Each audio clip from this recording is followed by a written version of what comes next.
act or executive orders, executive action that can be taken. We haven't decided what that is yet. They will. But we're compiling it all with the help of the Attorney General and all the rest of the cabinet members, as well as legislative action we believe is required. Okay.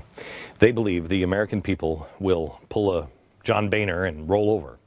They're wrong, and perhaps more than they know. Or maybe they do know, and they're counting on it. I'm going to show you the results from the Blaze gun poll in a moment. Almost 5 million of our viewers and listeners responded to this. It was an amazing response on this.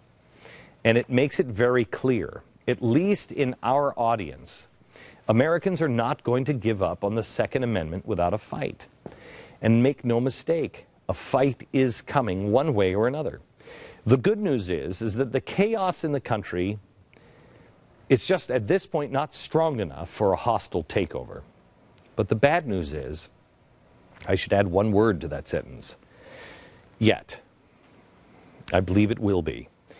I have no idea when we cross that threshold or what the threshold even looks like. But when we do, I unfortunately believe that there are many people in this country that will want to bring on a civil war. And in that scenario, the people will lose.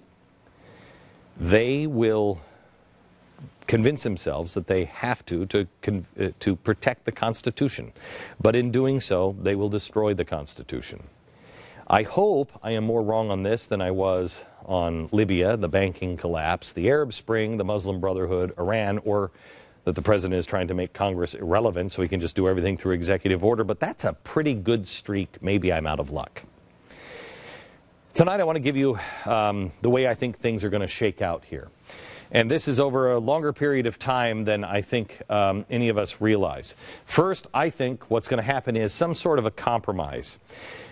Most are saying that Obama doesn't have the support to pass sweeping gun control laws, so he will do an executive order. I don't believe he will. I believe he will agree to a compromise and take away the lowest hanging fruit first. Assault rifles, perhaps background checks, magazines, maybe start taxing bullets. He'll slap Hollywood on the wrist.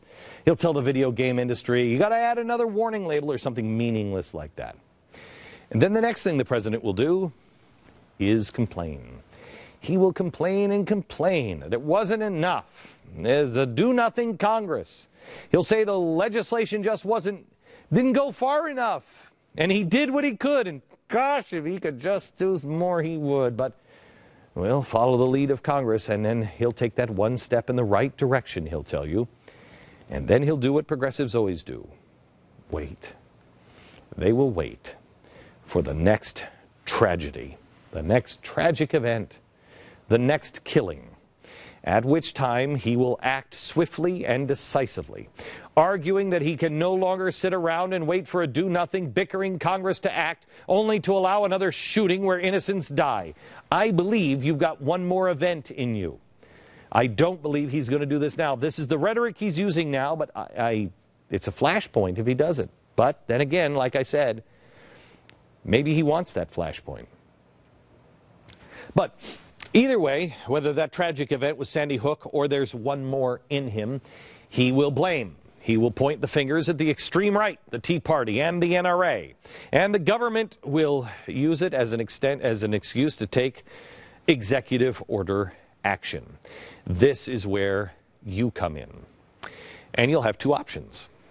One, you will have violent rebellion. You will because remember, what the president needs is Occupy Wall Street. And if he can't get Occupy Wall Street to do it, well, then he's got to get you to do it. And so the people will believe that they are doing the right thing because they're defending the Constitution. And we're not going to let them take our guns. And because they will be right on the Constitution, I believe they have a chance of doing all the wrong things. And I'll explain this in a minute. But they will form a separatist sort of group, compounds akin to Waco, Ruby Ridge. And when you think of those, two things come to mind. You think of crazy people. But the other thing is that you think that they were absolutely in the wrong. What often gets overlooked with Waco is the fact that you had a government conducting violent raids that ended in the slaughter of 76 people. Remember, that's the government that burned those people down and killed them, including 5 children under the age of 14. You want to talk about a dangerous, dangerous situation? It's this. The actions of the government were wrong in both of these. I mean, holding up in a compound is not the solution to an oppressive government. Yelling out, "You'll take my guns over my dead body," is not the solution. Firing off rounds just to warn them won't be a solution. It may make you feel better for a while, but it is not the right strategy to pursue. So you have the violent rebellion, but you also have another option. And I know that one pisses you off. Pursuing peace. Yes, Gandhi, MLK, and Jesus. Yes, they would not have taken option 1. They would take option 2. In option 1, we lose. In option 2, we win. If they come knocking for your guns, will you be willing, along with all of your neighbors in a coordinated effort, to say, "You're violating the Constitution, officer. You may not take my guns. You will have to arrest me first, and I demand my day in court"? Do you and your neighbors have the moral courage of your convictions to not hunker down and start shooting, but instead stand up and make your case? Jails, if everybody did this, jails would be so unbelievably packed that even the non-gun owners would be on your side, because you aren't the crazy gun nut that they were told you were. Despite what the media tells you, public opinion is not going against the Second Amendment. It is going for it, and it is getting better. The administration is misleading in order to suppress opposition to their inevitable gun control push. And they are trying to make you now do the work of Occupy Wall Street. But as long as you don't become Occupy Wall Street, the country is on your side. Heated rhetoric, tough talk about fighting to the death, starting a violent revolution takes absolutely every bit of support away from you. And not only here in America, here's the important part. If millions of gun owners rose up in America, that's civil war. Now let's look at the history of civil war and the history of the American Revolution. You needed to get the support of other countries. Do you think an armed rebellion in this country would have the support of even Canada or Mexico or Brazil? Do you think you'd have the support of England, of France, of Spain, of Italy? You'd have every country and international organization, NATO planes would fly in our skies. Anyone who wants to ruin free enterprise, anyone who doesn't understand the American system of government would be against you, because the seeds have already been planted globally. You see, if they just sell this package that the economic crisis that they are under was caused by the greedy, free market people who are gun nuts over in America, you don't think they would help fly planes over this country? You see, they don't see gun control like we do. England's already banned them. They already view you as an extremist, bitterly clinging to God and guns. And when the rest of the world needs a scapegoat, they are already pointing the finger right at you.